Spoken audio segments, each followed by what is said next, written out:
चलो अब हम 12वीं कक्षा का भूगोल का आगे का पढ़ने जा रहे हैं। अभी तक पढ़ाया था, अब आज पढ़ेंगे हम लोग मानव भूगोल की विषय वस्तुएं।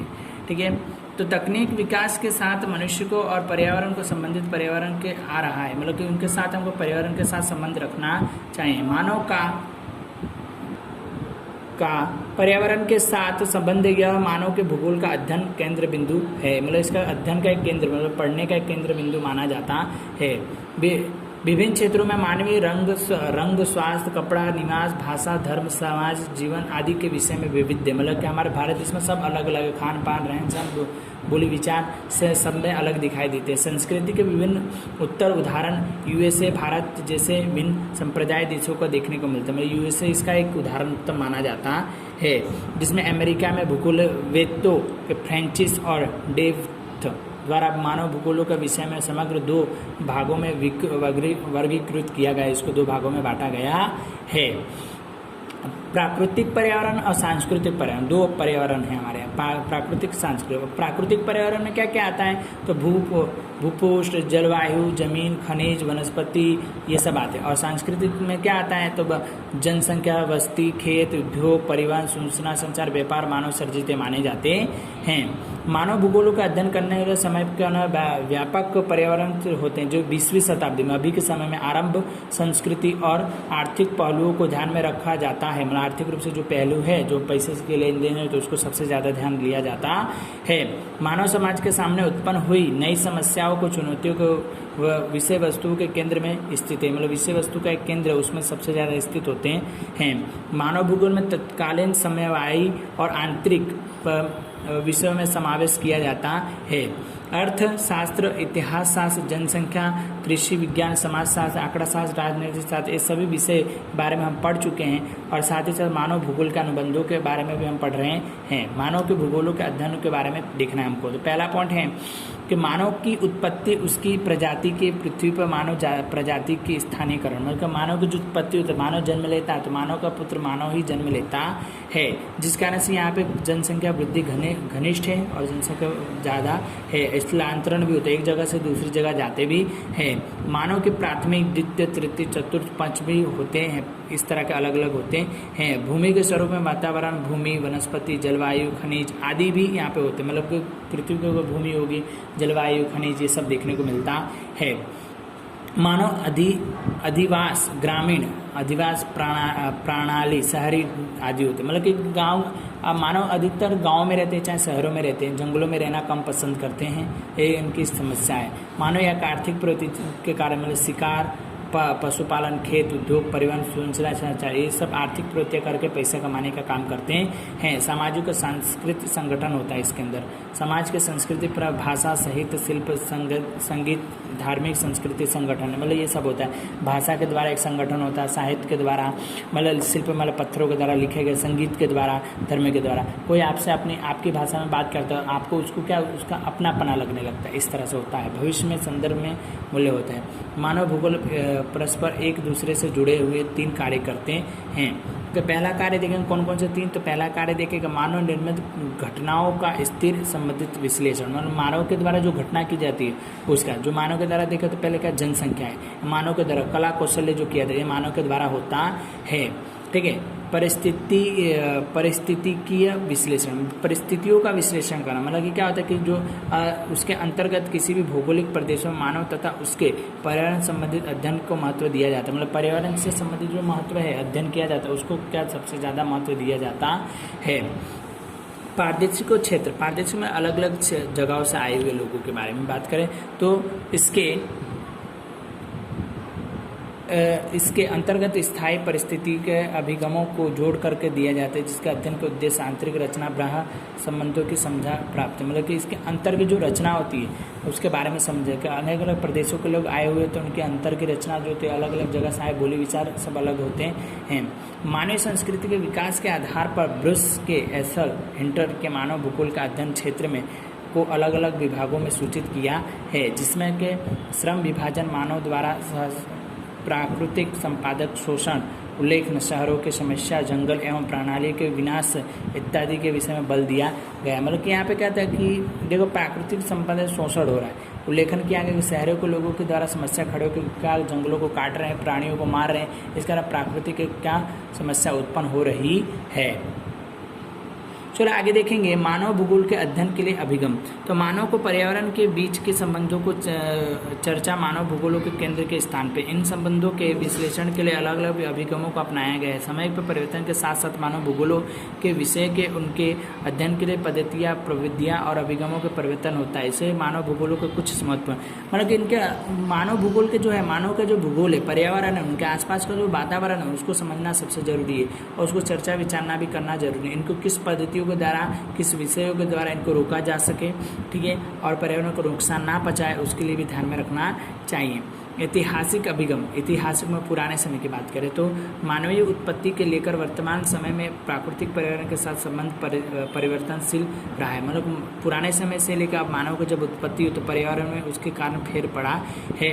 18वीं शताब्दी के उद्योग क्रांतिकारी के बाद मानव तकनीकों को विज्ञान के क्षेत्र में महत्वपूर्ण प्रगति है। मतलब विज्ञान के क्षेत्र में मानव जब से आया तो विज्ञान के क्षेत्र में महत्वपूर्ण खोज होने लगी, मतलब इसमें बदलाव होने लगा। 18वीं शताब्दी जिसके मानव के जीवन जीने की शैली में परिवर्तन हो गया, जिसके द्वारा मानव एवं पर्यावरण के समय के साथ हुए परिवर्तन को स्पष्ट रूप से जान सकता है।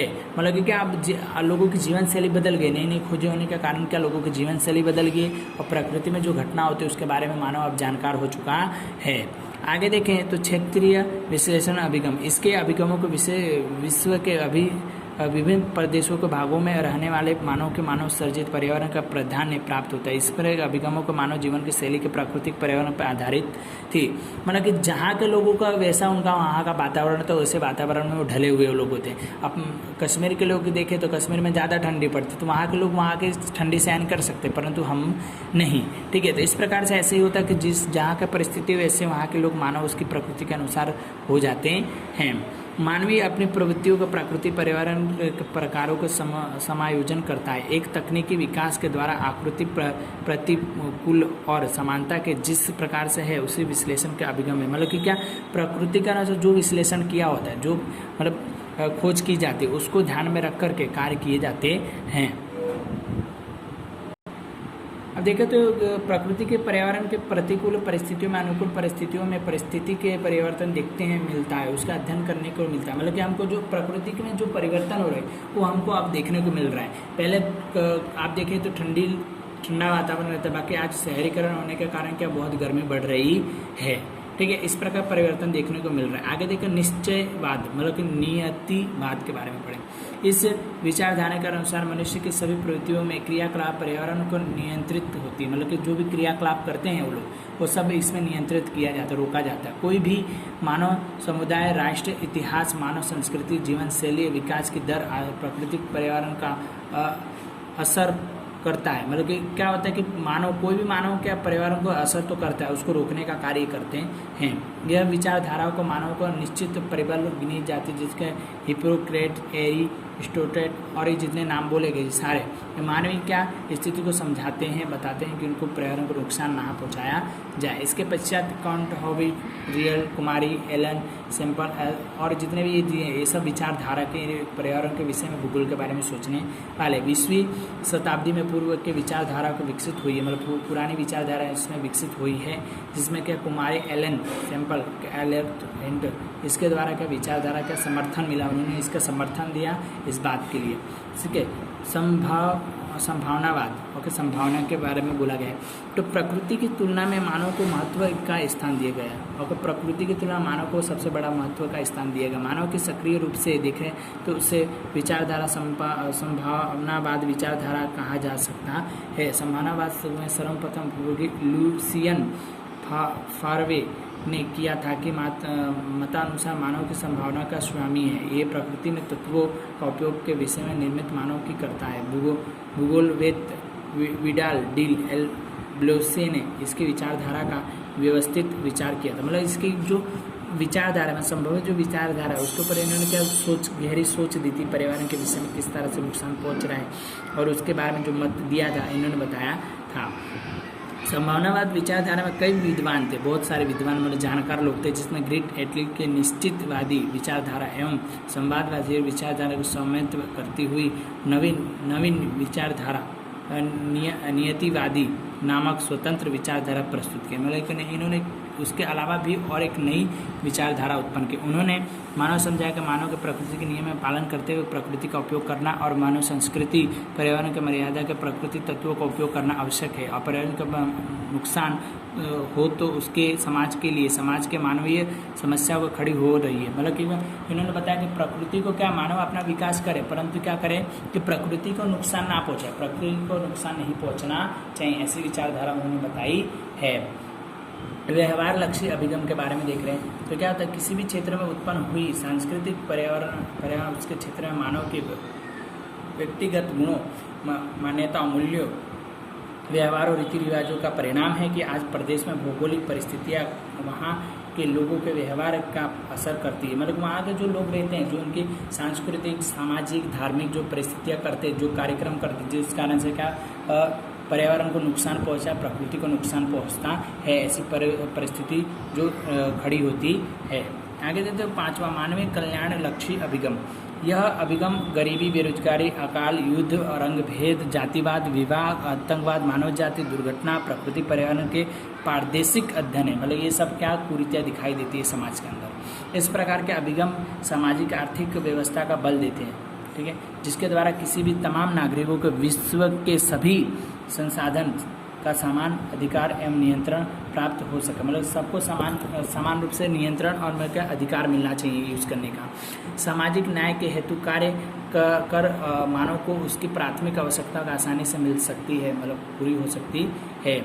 मानव के लिए अभिगमों के विषय में रिजल्ट जितने भी शास्त्री इन्होंने विचार किया हुआ है।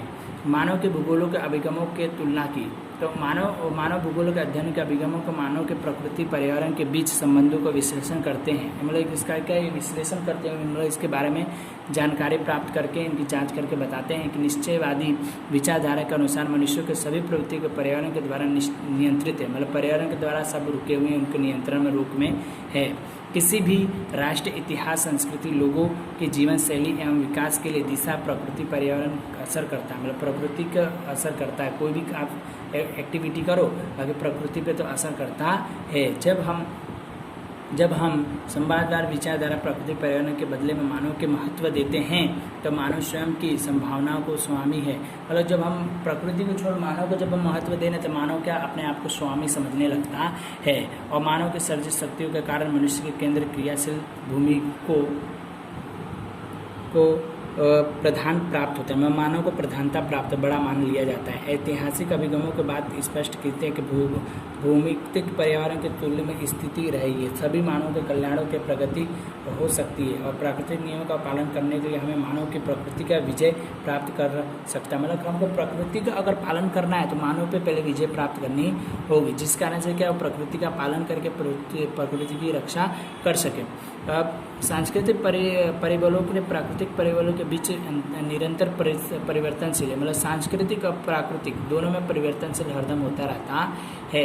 प्राकृतिक पर्यावरण और प्रतिकूल परिस्थितियों में सामने अनुकूल सिद्ध करने के लिए मानव हमेशा प्रयत्नशील रहता है। मतलब प्रकृति को मतलब उसको अनुकूल बनाने के लिए हमेशा प्रयत्नशील कोशिश करता रहता है। जब मानव कल्याणकारी अभिगम समाज के न्याय सिद्ध हो, इसके लिए विश्व के सभी मनुष्यों के दृष्टि संसाधन के समान अधिकार स्थापित करता है। समान एक अधिकार होता है वो स्थापित कर देता है।